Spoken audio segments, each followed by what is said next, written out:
咁啊第19條啦，19條嘅話咧，佢同我講 AB 係等於 AC，跟住 AD 咧係等於 ED，跟住 BAC 呢一個就等於呢一個 DAE。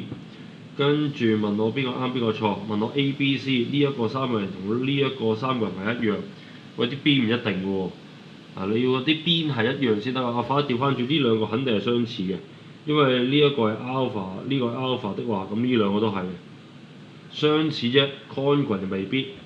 好，第二個跟住就問我 A boy dot A boy dot A boy dot 呢一個。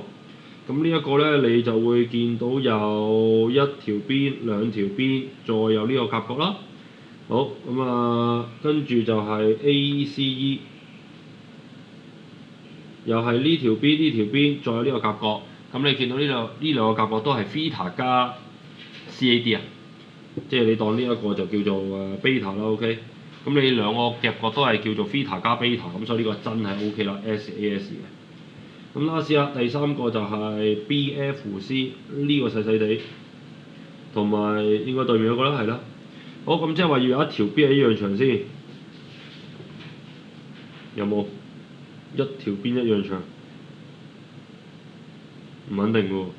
嗱，正話我都唔肯定 BC 係唔係同呢個 D 一樣長啦，OK。咁所以呢個都係唔知喎，OK 唔知喎。